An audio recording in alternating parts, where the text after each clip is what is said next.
വലിയ സംഭവ വികാസങ്ങളൊന്നും ഇല്ലാത്തൊരു ദിവസം കണ്ടിട്ട് വന്നാലോ നമുക്ക്. രാവിലത്തെ എന്റെ അലാറം ആട്ടോ അത്.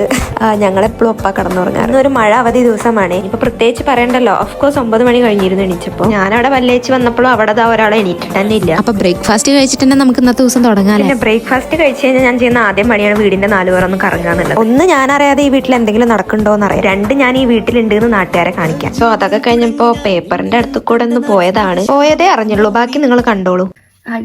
ഞാൻ കടന്നുറങ്ങി. ഒരു 12:30 എണിച്ചുള്ളൂ.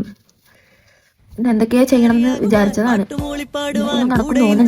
നോക്കുമ്പോ ഈ ചെങ്ങായും കൂടെ കടന്നുറങ്ങി. ഇനിയിപ്പോ പറഞ്ഞിട്ട് കാര്യമില്ലല്ലോ, ഇന്നത്തെ ദിവസം പോയി. എന്നാലും ഞാൻ ഇന്ന് ചെയ്യണം വിചാരിച്ച കാര്യങ്ങൾ വെറുതെ ഒന്ന് നോട്ട് ചെയ്ത് വെച്ചു. തലേ ദിവസം കോളേജ് ഉണ്ടാവും വിചാരിച്ച് കുറച്ച് വർക്ക് ചെയ്തിരുന്നു. അപ്പൊ അതിന്റെ ബാക്കി ടേബിൾ ഒന്ന് ക്ലീൻ ചെയ്തു ആദ്യം. ബാക്കി ഇനി ലഞ്ച് കഴിച്ചിട്ടാവാ വിചാരിച്ചു. ഇത് മാത്രം നേരത്തിന് നടക്കുന്നുണ്ട്, ബാക്കി കാര്യങ്ങളൊന്നും ചെയ്തില്ലെങ്കിൽ. പിന്നെ കുറച്ച് ഗേളെ തിങ്സ് ചെയ്തു. നേരത്തെ ഉറങ്ങിയോണ്ട് ഇനിയിപ്പോ ഉറക്കം വരില്ല വിചാരിച്ച് ലൈബ്രറിയിൽ നിന്ന് എടുത്ത ബുക്കൊന്നും എടുത്തേ ഉള്ളൂ. ഒരു 10 മിനിറ്റ് പോലും തികഞ്ഞിട്ടുണ്ടാവില്ല. അപ്പോഴേക്കും അടുത്ത ഉറക്കായി. അങ്ങനെ ഉറങ്ങി ഞാൻ അന്നത്തെ ദിവസം തീർത്തു. ഉറങ്ങുമ്പോഴും മഴയായിരുന്നു, ഉറങ്ങി എണീറ്റപ്പോഴും മഴയായിരുന്നു. ഇങ്ങനെ മഴ പെയ്താൽ നമുക്ക് നാളെ ഉറങ്ങാം. അപ്പോ ഇന്നത്ര പോരെ. So thank you for watching.